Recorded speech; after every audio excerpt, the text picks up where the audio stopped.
Good morning, students. Today we are going to discuss the first chapter of history, the modern period. Students, I had sent the PowerPoint presentation. I feel you have enjoyed. But I feel it is necessary to discuss the chapter. You know that the history of a world or the history of any country is divided in different periods. In the same, the history of our country is divided into three periods, such as ancient period, medieval period, and modern period, which you have studied in class 6 and 7. In class 6, you have studied in the ancient period, and in class 7, you have studied in medieval period. But the modern period in our country started from 8th century to 18th century. The ancient period of our country started from the Stone Age to civilization to 8th century. In this time, many empires such as Gupta Empire, Mauryan Empire flourished, and the important two religions like Buddhism and Jainism started in our country. The medieval period, which started from 8th century to 18th century, in this time the Sultanate period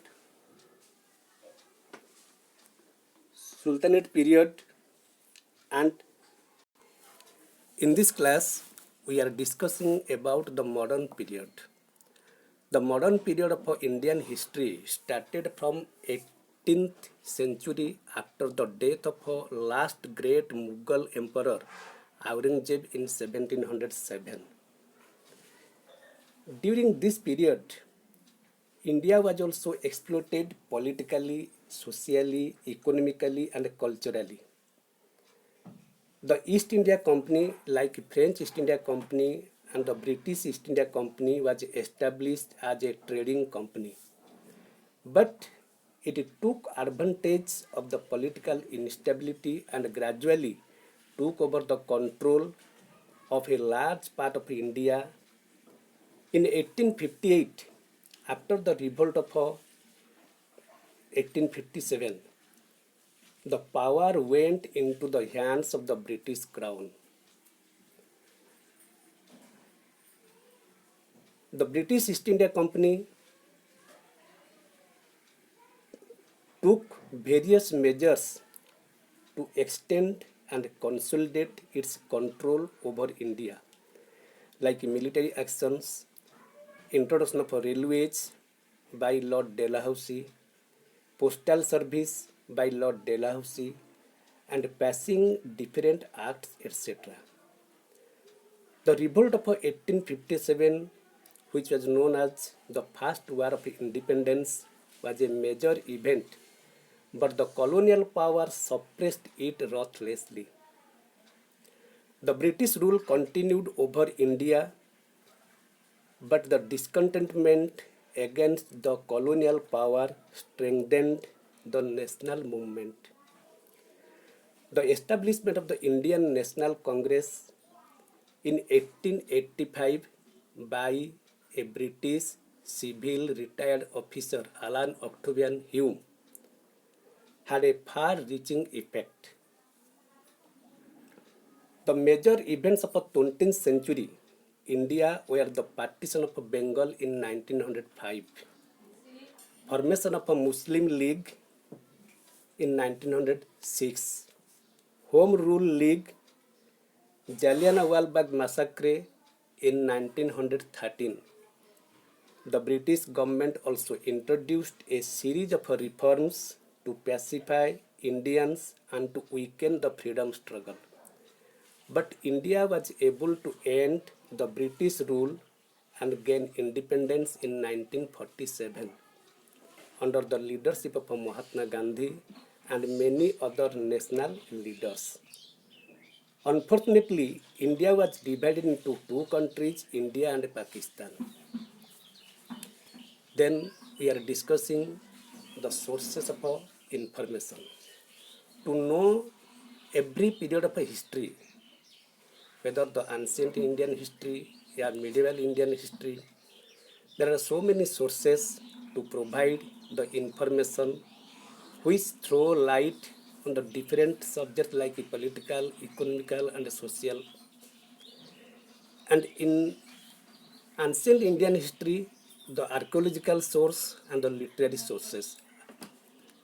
The archaeological source like inscriptions, coins, monuments, and in medieval history, some travel accounts of the Islamic scholars and the historical accounts like Aini Akbari and Tawqi Hind are the main source of information towards the medieval period.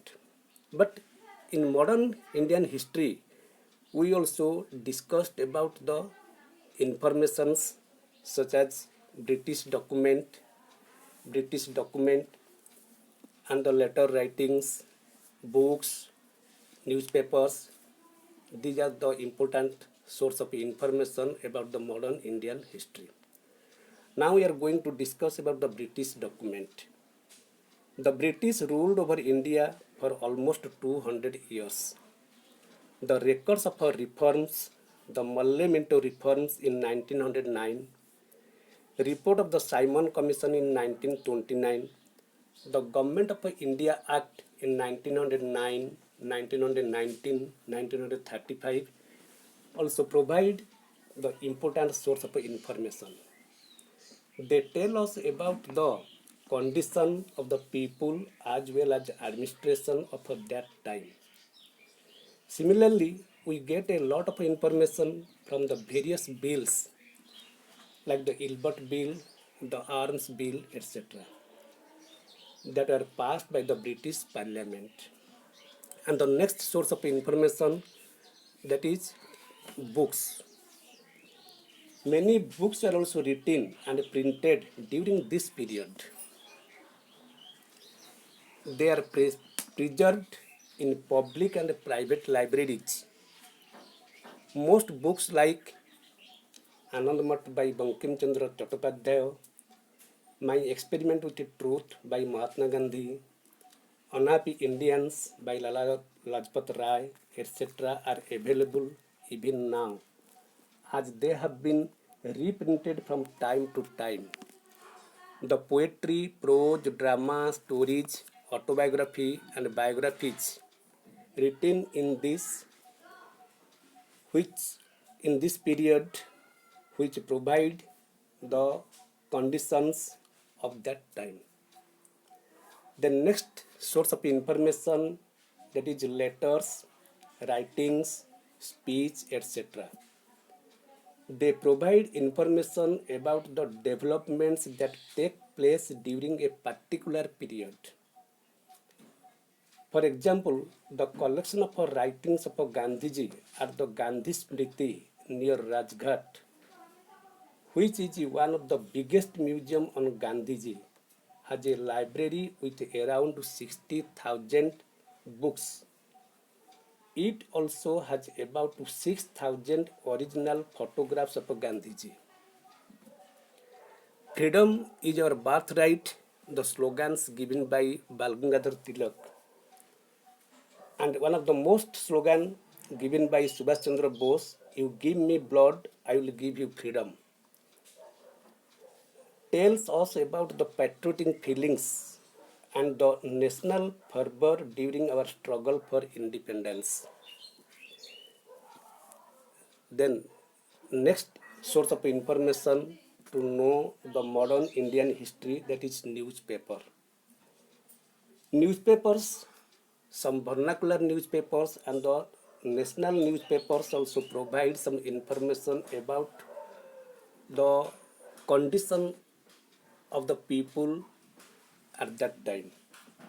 The London Times, Bombay Times, these are the national newspaper at that time. And the vernacular papers like the Bal Gangadhar Tilak's Kesari in Marathi language, Amrita Bazar Patrika in Bengali language, and many other vernacular newspapers from the different languages are important source of the history of a modern period. And to repress the vernacular language newspapers, the British government passed the Vernacular Press Act in 1878. To the newspapers, those who write the anti-government and spread the propaganda, to check or to repress these things. For that cause, the British government also passed the Vernacular Press Act. The Indian newspapers that owed the British government were Sampark, Sulabh Samachar, Hali Shahar Patrika, Amrita Bazar Patrika, and these are also provide the information about at that time. Then administrative reports of the government. Administrative reports of the government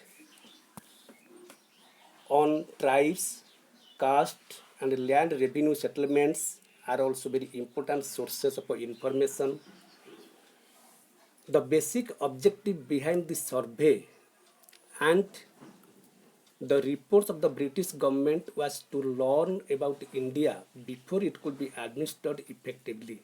For example, a report on the survey and settlement operations in the district of Champaran in 1913 to 1919 in Bihar. Internet or database. Internet or database like Digital South Asia Library and the British Library's Oriental and Indian Office collection provide us a lot of information. A digital library is a collection of documents in an organized electronic form available on internet or CD-ROM in a coded form. The last source of information, the old buildings, artifacts, and people. The architectural style of old buildings, artifacts, and people of that period also tell us the tales of the past. Many old buildings also constructed by not only the British East India Company, by the French East India Company also, and Portuguese. And these are now the some of the tourist places and many government buildings also. For example, the Victoria Terminus in Mumbai, Gateway of India Mumbai, Victoria Memorial Kolkata, Rashtrapati Bhavan New Delhi, Parliament House, etc. Many people who participated in the freedom struggle and saw the important changes share their experiences which throw light on the life of people and the conditions that existed. In the modern period of time, we are going to take a look at the India suffering at the hands of the British imperialism and the subsequent achievement of independence from the foreign powers. Many changes that took place in the world originated in Europe, such as the Renaissance, Reformation, Industrial Revolution from British, French Revolution from France, which also occurred in 1789, the Russian Revolution in 1917, nationalism in Germany and Italy, imperialism. These changes also giving inspiration to the Indian people to fight against the British government. Thank you. Have a good day.